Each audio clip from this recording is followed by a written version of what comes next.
All right, welcome to Provision Conversation Podcast. I'm Mark Navy, and I'm with today a new guest host, John Barham. So thanks for being with us today, John. Yeah, so I'm John.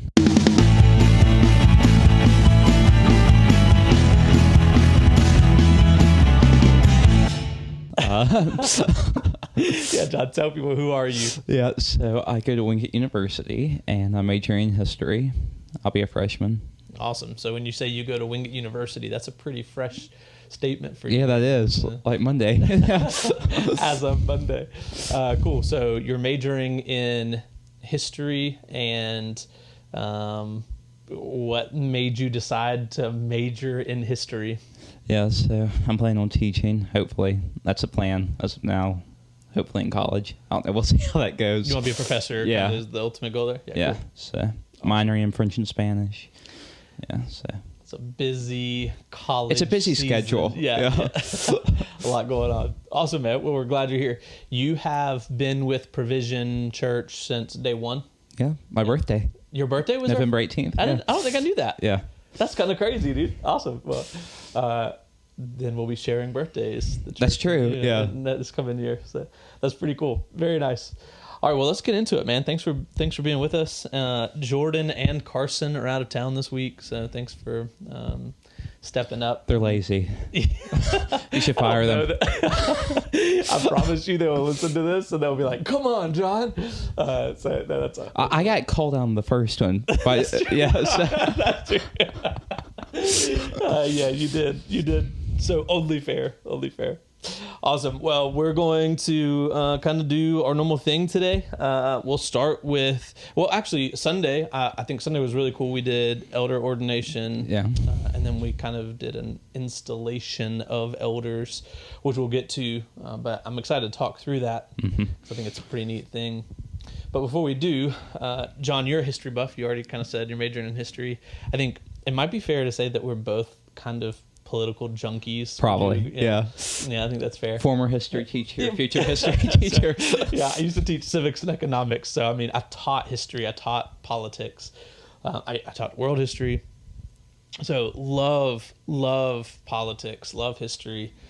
Current politics are a little bit exhausting. Yeah. But generally, I like politics. And there's a really interesting political thing happening right now. I mean, we're talking about day-to-day stuff. This is unusual, and I don't know, exciting is not the right word, because I think that's almost a happy word, but exciting, and it's kind of crazy. It's interesting. Yeah.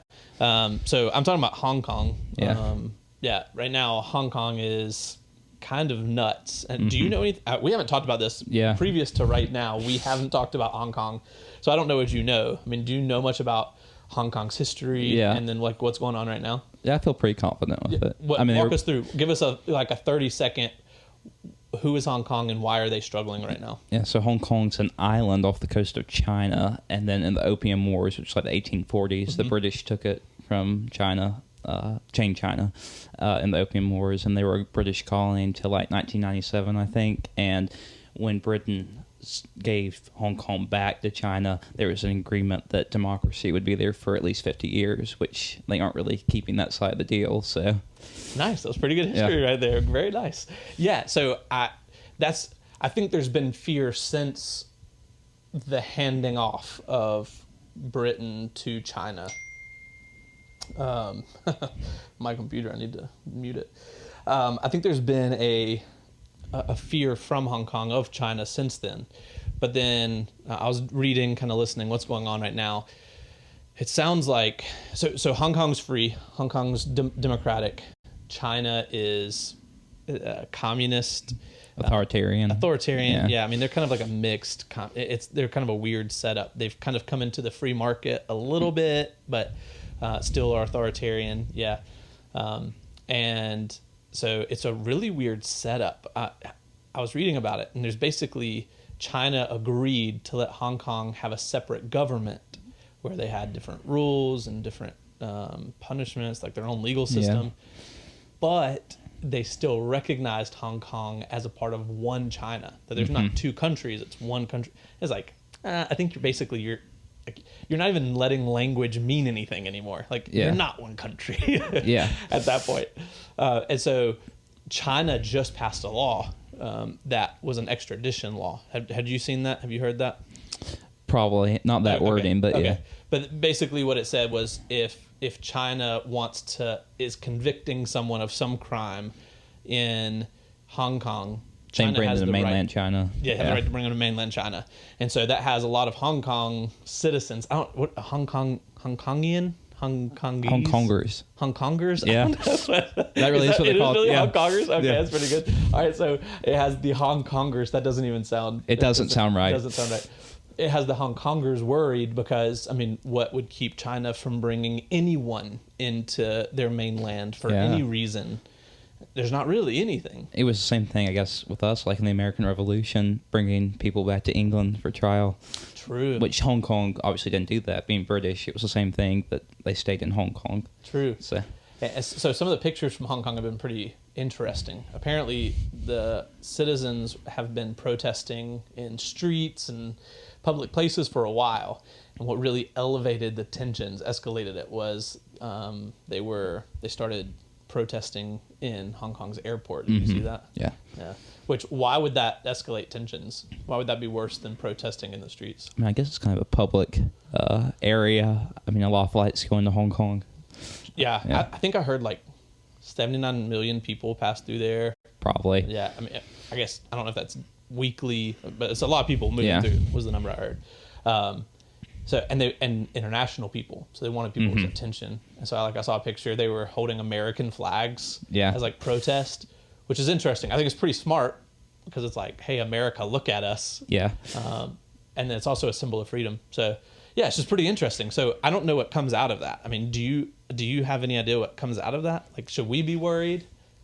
I don't know. I mean, I think we'll probably do what Britain does, and Britain will probably, try to defend their treaty, I think, quite possibly, since, that was the agreement, was 50 years, and we're like 20 years in, so...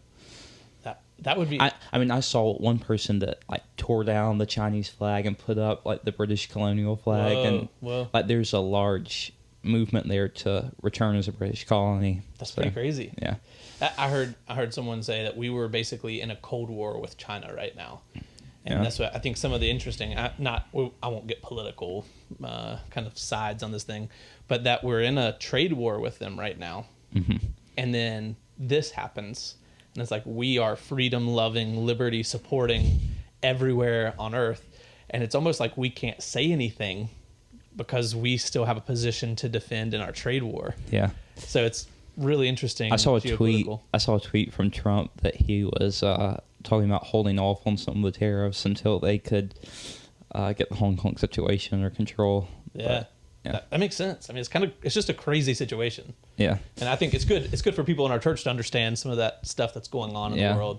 Because there's just, I guess a pretty decent Christian population in Hong Kong from, Western culture, I guess. True. All that, but that would have more freedom to practice. Yeah, to even practice it. Yeah. Compared to in China. Yeah. Yeah. Wow. And will it in the future, will it become like the rest of China where they aren't open to that? So. Right. The church has to go into hiding. Yeah. We should be praying for Hong Kong. Yeah. Yeah, coming out of that. Yeah. Well, and then the other kind of thing I had for trending, and I walked in and I was talking to you about this, and you're like, Lima Hainsworthy or something. Lima's in Peru.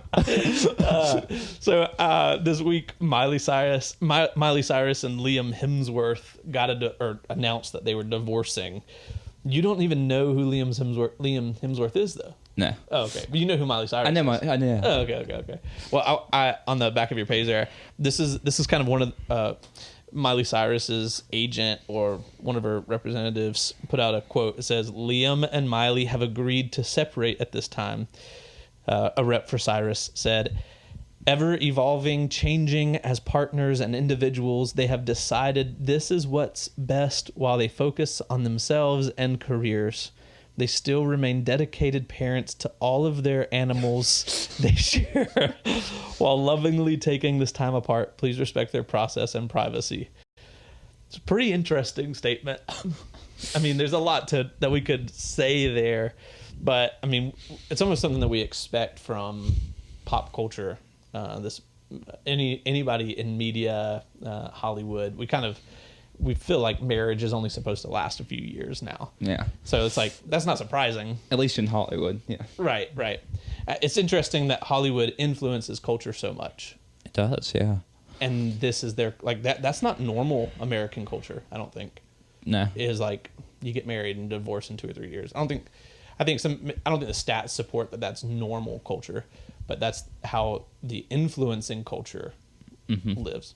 Pretty interesting. But there's another thing I think Miley and Liam, even though they're famous, they're still people the church should be praying for, and that we hope God is sending people to pursue. I mean, there's a lot of people that follow them, like Kirk Cameron, like when he converted to Christianity. I think that was, a positive influence probably. True. That's a good point. Yeah.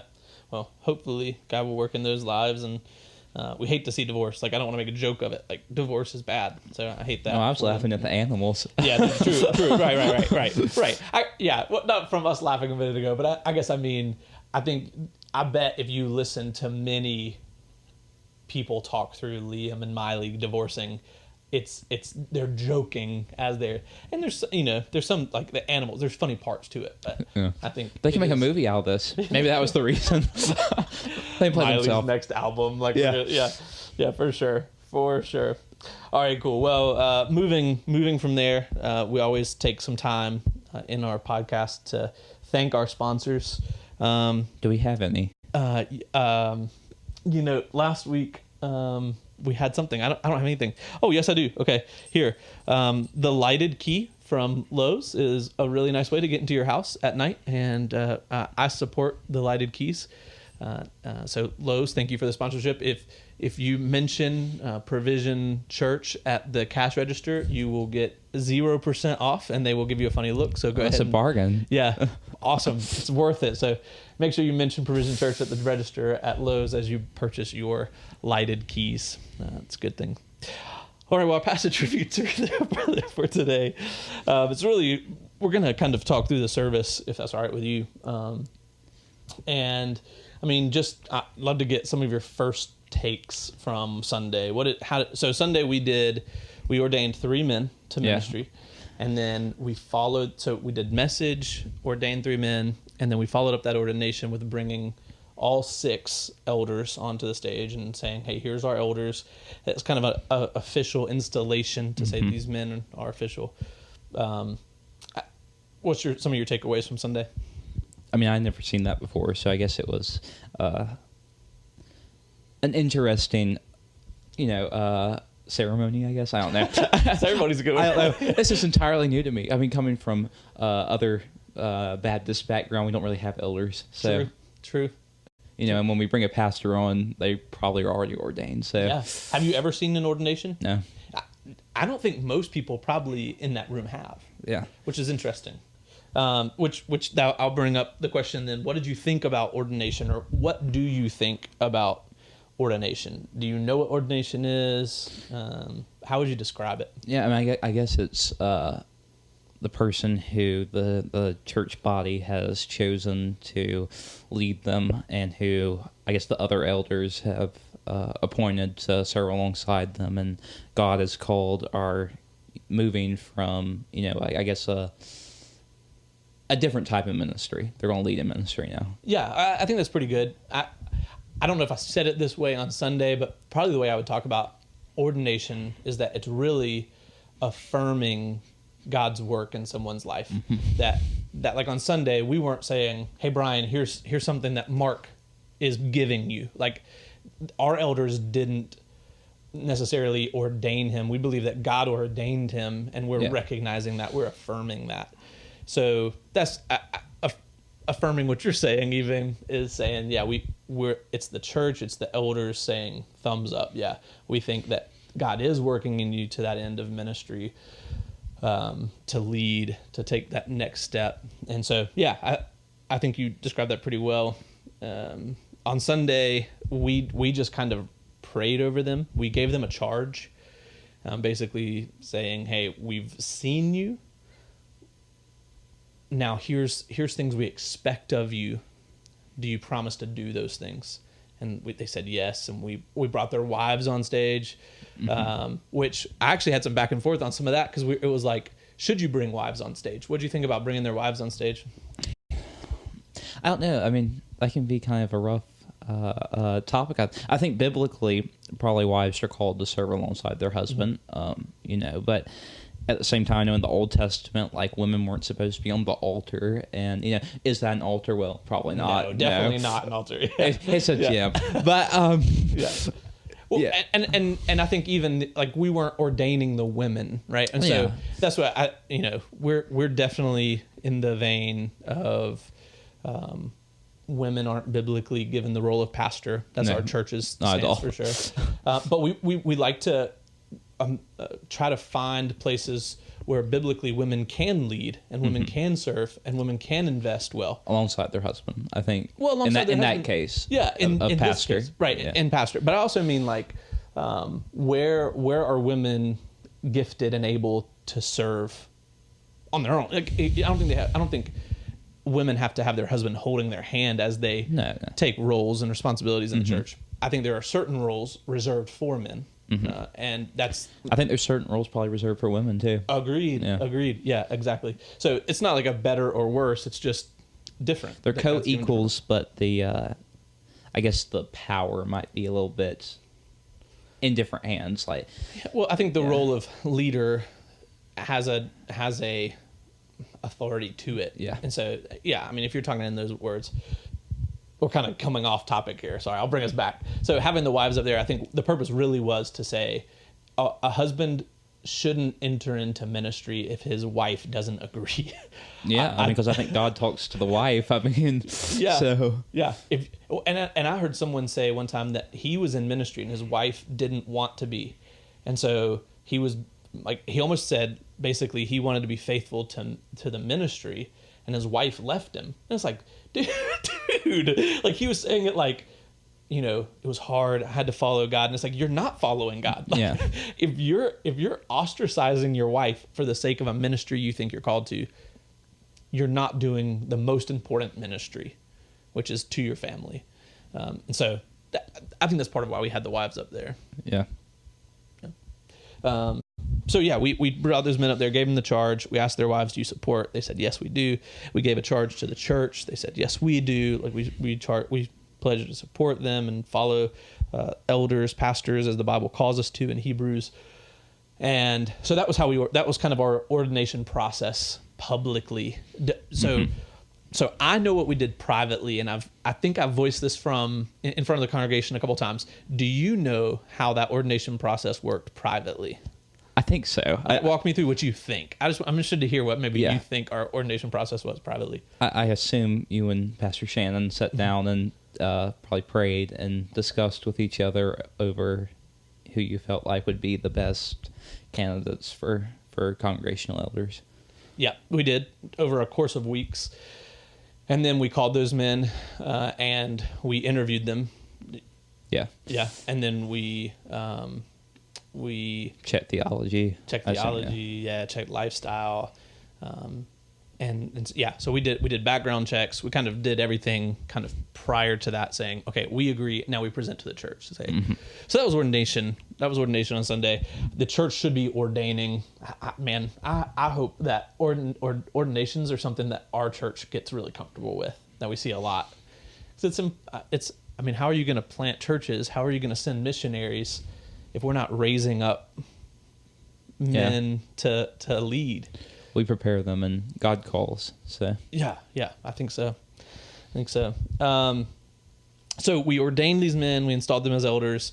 Let me ask you, do you understand elders? You mentioned probably in our context, there's not many people who have been in elder-led churches. Yeah.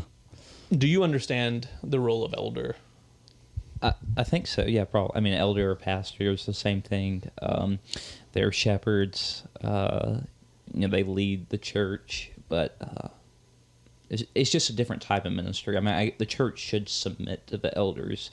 That's elders, like direct language from Hebrews. Yeah. And the elders should,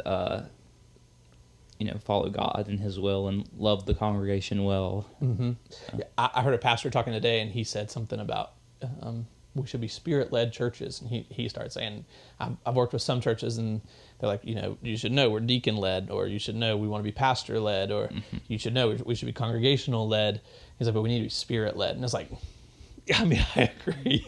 I agree. I think when we say elder-led, it's not saying we're not spirit-led. If it is spirit-led, then it will be elder-led, though, because that's what the Bible teaches. I would like to think we'll get to that in a little bit. I think God can use different systems still for His glory, but I think there is a biblical model, and we'll get to that in a second.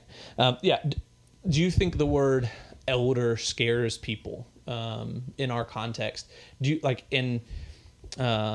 people who are listening to this, let's just assume they're North Carolinians, right?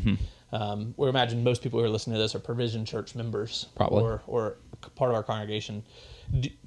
How do you think most of Provision Church feels? I mean, I'm a pastor. Sometimes that can make me feel a little bit separated. I hope not. I think I've got good relationships. How do you feel most of the church feels about the role of elder? Kind of being a new word, especially having congregational elders along with paid elders, and all those being pastors. What's your sense? I feel like, at least at Provision, we all have a pretty firm comprehension of the role of elder, and I don't think that term scares us really as a whole at Provision. But I think in probably the Southern Baptist Convention, that word can be scary, probably. Yeah. Yeah. Why do you think so? For a long time, I guess, the Southern Baptists, since probably World War II time period, we've kind of not been pastoral-led in a lot of churches. I mean, that's kind of like when the fundamental Baptists broke away, was during that time period. I think a lot of them probably around World War II, and that was why they wanted to be pastoral-led. So. Yeah, I think there's a few more there were other parts, reasons, but that played was part of it. For sure. Well, I agree.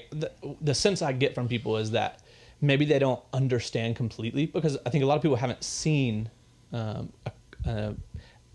elder-led church. And so it's like, we're interested to see how it plays out. It's new. I think we're the only one in the county, right? We're probably the only Southern Baptist church in the county. Yeah. There's other churches in the county. Yeah. But yeah. So I think the newness is like brings curiosity, but I don't get any doubt or mistrust over it from our congregation. Is that you would agree with that? Yeah, I think there's full trust in that. Yeah, I agree. Which I think the next question I'm going to ask you plays into why that is. Does the Bible care how churches are led? And I'm asking, does the Bible care? Does God care? It's kind of one and the same question. Does God care? Do you think the Bible gives reference to how churches should be led? Yeah, lots of places. Hebrews 13, 1 Peter, Acts 6. Yeah, 1 Peter 5 is a really good one. Yeah, I agree. And you were talking about a little bit in the 50s, we saw kind of a model that led towards committees leading. And deacons leading. You can go further back, and even as Baptists came to America, the first Southern Baptist president of the convention, you can go back and read a lot of his writings where he pushes churches to be elder led. So really, like from our beginning, there was that call. Yeah. Which one of the reasons I love claiming Southern Baptist is because I think Southern Baptist really means just biblical. Like I think that should be our heart as this denomination, is not that we do things because we're Southern Baptist. We do it because we're Christian. I mean, I've said before, I think there's other good denominations, but I do think the Southern Baptist, at least in North Carolina, Union County is probably the closest major denomination, at least, to biblical standards. Yeah, I agree. And that's, I think we should care what the Bible says. And as you said, we can find some pretty clear passages. Why do you think we got away from it? I think part of it was, even when the Southern Baptist churches were pastoral led, they still weren't doing it biblically, because it was probably one pastor, not, there should, in the early church it was plural elders, so there was at least two pastors. And I think I think a lot of time there's only one pastor at a church, which isn't biblical either, right? And it's just as bad as being deacon led or whatever. So right, I think if it was done well before, I don't think it would have changed. I think churches can fall into easy more than biblical. And sometimes it's easy to just have one pastor. Yeah. It's easy to have less qualified men that you just put into a position. And so I think some of it is just laziness, that the churches got lazy, that it was like, we can be deacon led or congregational led, we can be pastor led, and we still see people coming to Christ. So what's the big deal? How would you respond to that? Well, I mean, there's a lot of things we could get rid of and people could still come to Christ. I mean, we don't even have to have church. We could have Facebook Live every Christmas and that could be... Our church services could just exist on Christmas, Easter, and Mother's Day. We'd be fine. Yeah, we'd still be a church and still be effective. So you would think, right? Yeah, no, I think that's a good response. So ultimately, your response leads back to biblical faithfulness. Yeah, we do it because we want to honor Christ, not because our own. I think we have a really important goal of seeing people come to Christ, but that's not the only thing. I think the church does that better when we're faithful to Christ. That's a good answer. Yeah. So I think there is clear evidence. I don't know. Maybe I can post. I don't know where I'd post it, but we can post some of those scriptures. I don't know that I can post it in a podcast follow-up. Probably not. Yeah.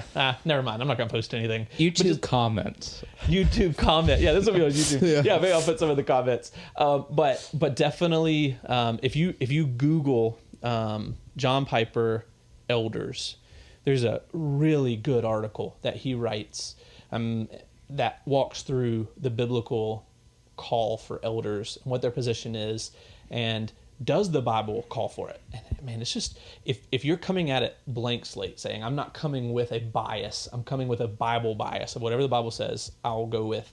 If you're coming into it without a bias, I think it's just so clear that the Bible does care how churches are led, and it points to pastoral leadership and the plurality of pastoral leadership. One of the things I've been asked a little bit, so we've now installed elders, we've ordained a couple. What about deacons? Yeah. What do you think about deacons? So deacons, personally, I wouldn't want to be a deacon. I wouldn't. I feel like people aspire to that in so many churches. Like, I wouldn't want to do that. I mean, the deacon, I heard one pastor say this. I'm trying to think who it was. I don't remember. It may have been Todd Friel. Anyway, there was one of these... someone talking in the church and was saying that the deacons should be mowing the pastor's grass. No. and not that I necessarily agree with all that, but I do agree with him to a certain extent, is that if the pastor or pastors was preoccupied with ministry, that they're at the church, from 8 o'clock in the morning to 9 o'clock at night, working on ministry related things, should that be something the deacons do? Maybe. I mean, maybe. That's a good point. You're right, because that's the role the deacons played in Acts 6. Yeah, it's not a leadership position. It's a serving situation. I know from other churches I've been at, or my personal background, that deacons did have more of a leadership role. Super common in our area. I think in the South. I think that's really common. Yeah, but I still think some of those jobs are okay in there, like not the spiritual care aspect, but like grounds committee and stuff like that. I do think that's the role for the deacon, and the pastor probably doesn't have a lot of need to be involved with that. Yeah, so. We don't get a whole lot about deacons in the New Testament. We get kind of qualifications. We get Acts 6, which Acts 6 doesn't even call them deacons. It uses the word diakonos as far as what they should be doing. But it's kind of the prototype. And in those things, we see them carrying out those administrative service type things, but they're doing it at the kind of wish of the congregation and the pastors. And it's kind of they're fulfilling a need so that the pastors can maintain equipping and praying, and so that the members can be cared for, and so there can be peace. Spiritually. I feel like the deacons are more physical need and the pastors are spiritual need. Yeah, I agree. And it's hard to know where those overlap, but where they do, the pastors provide the leadership. Yeah. And so do you think biblically a church should have deacons? I don't think they're a requirement. I think it depends on the pastors as a whole. Do they feel like they need them? If they don't feel like they need them, then no. I mean, there's not a command to have deacons. Yeah. Well, okay. So I get what you're saying. I would say my answer would have been yes. I think the church should have deacons. We kind of see those offices that there are qualifications given for a deacon. There's almost an assumption in that your church will have deacons.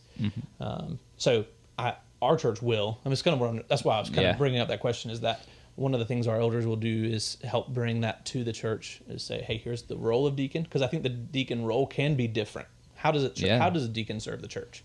It can be different in different churches, I think. Yeah, depending on the needs of the church. I think, like, deacons in Acts was like, the Greek and the Jewish women over the food. Like, we just had the food drive, right? Yeah. And we had, I guess Shannon was working a lot with that. So would that be a need for the deacons to work with that? Probably not in our church. So we can assign them, something else. Yeah, something else. Right. I agree. But I think figuring out what that role looks like, that's a role for the elder to figure out what is the need, and then to bring to the church. We want to follow Acts 6, where it says, choose from among yourselves. Yeah. But even in that, we need to make sure they're meeting qualifications. So I think there's a working relationship between the congregation and the elders on choosing those deacons. So that's coming. If you're wondering, if you're listening, watching, if you're wondering when do deacons come into place, near future. That'll be near future for the church.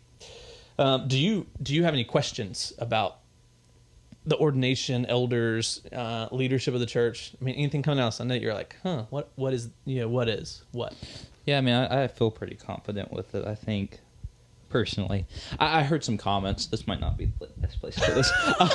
Well, if it's helpful, you can. I heard some comments from some people we were discussing afterwards about, the part where the congregation stood up and had our part to, I guess, essentially, whatever you would call that. Yeah, I don't know. Promise their role back. Yeah. Yeah. And there were some people I don't think that were very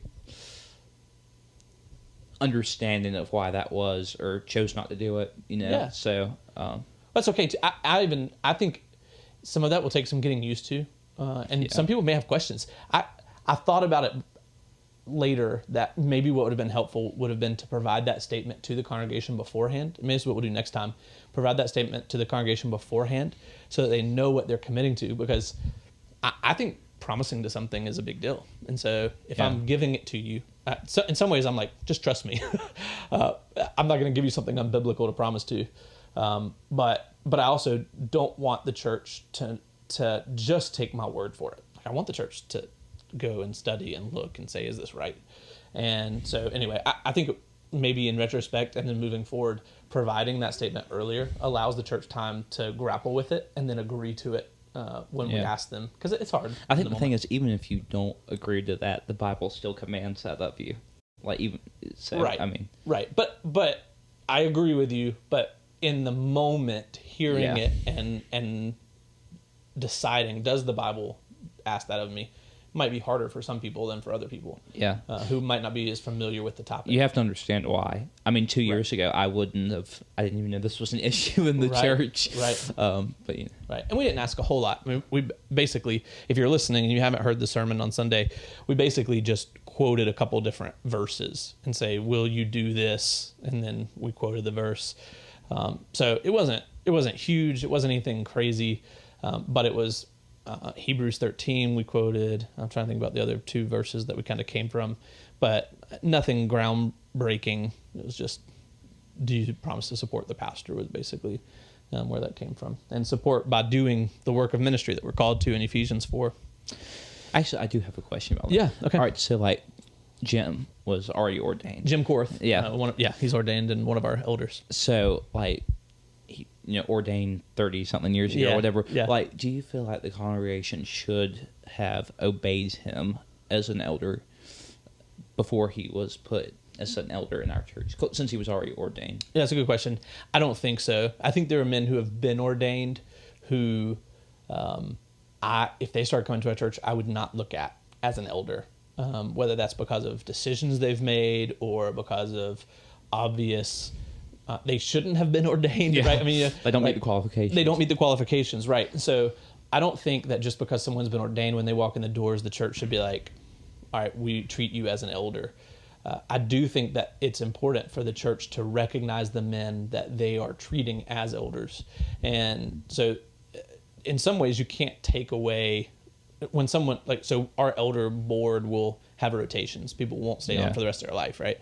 And so in some ways, if someone, let's say Jim rotates off, in some ways he'll still be an elder in the church. Like he'll still deserve our respect. He'll still be teaching. He'll still be fulfilling that role because that's who he is. Yeah. But he won't be in the directional conversations to help decide things. Does that make sense? Yeah. But you're saying like for the men that we've ordained and affirmed, I guess, that even when they're off that board, we should look at them, I guess, with that respect. I think and so. Submission, I guess I can even use that to a certain extent. Yeah, that's a great question, man. I think there's nuance to the answer on that. I don't know if it's a short answer. I don't even know how much time we've already been in this conversation. But I would say that the submission changes, right? Like, let's say we've got 40, like if we have a church of 1,000 people someday, we've got 40 or 60 elders. I'm not saying that those guys should just be walking around getting to say or do whatever they want. Like, that's not our biblical definition of submission anyway. Yeah. But I do think that there is a level of respect given to men who are in that ministry role. And if they're fulfilling it, like if we have guys who are ordained and they're not teaching, they're not doing anything that is pastoral, then what are we even talking about with submission? Yeah. But I think anybody that we give teaching responsibilities to, teaching is an authority carrying job. It's an authority carrying role. If I'm teaching you, there is at least some degree where I'm saying, listen, follow me. That's authority. So I would say anyone who's been ordained and is teaching using their pastoral abilities, that there is some biblical submission to say, okay, I hear what you're saying. I sit under the teaching of your word. It's not lording over. It's none of that kind of stuff. But I also don't think that if they said, hey, this is what we're going to do, the church should be like, oh yeah, you're a pastor, so we're going to do whatever you say. Yeah. Does that make sense? Am I answering that question? There's a healthy tension there to what you're asking. Yeah. I guess like the last church I went to, we had a senior adult pastor, and like obviously I would have looked up to him as an elder. Yeah. I know in our church provision that, not everyone on staff is necessarily going to be on the directional elder board. That's right. So I don't know. I guess it's kind of like that. I would still respect him as an elder, but the leadership wouldn't be there. Right. Yeah. I think that's fair. Yeah. I think there's a respect that you have for everyone who's in a position of leadership. Yeah. Yep. Cool. All right. Well, cool. Thanks for walking through that. I hope that answers. I hope some people had questions that clears some stuff up with, or just is curious to hear how we think through that. Just kind of last question before we start a wrap up. John has been an athlete. I think you're still athletic. But you haven't played organized sports in a few years, right? No, it's been a long time. Old school. Here's my question for you. What is your most memorable sports moment? Oh gosh. It probably was when I was in like first grade. So I was defense in soccer, and I hit the ball with the back of my foot and knocked it into our goal. I don't know. That was really stupid. But yeah, you know the quality of the athlete by what the most memorable sports moment is. So yours was like an embarrassing moment. Yeah. Like my most memorable sports moment was from T-ball. So that tells you if your most memorable sports moment was when you were in T-ball, or if it wasn't a good moment, probably no, you're not talking to the greatest athlete. Yeah. I remember when I was in T-ball, I hit a ball and it went way over the outfielder's head. It was a grand slam. It was a good moment.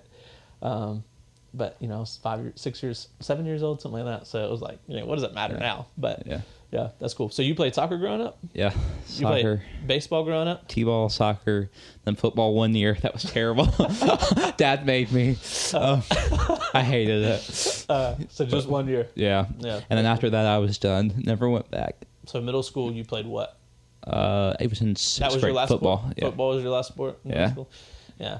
I wonder how many people that are listening or watching were forced to play sports by parents, or how many weren't allowed to play sports. Like, I wasn't allowed to play football. Yeah. My mom and dad would tell you I was allowed, but I wasn't allowed. You see, and my dad would tell you that he didn't make me play, but he made me play. It's so funny how parent relationships with kids and sports, like how we remember and think through those, and how our parents think through those.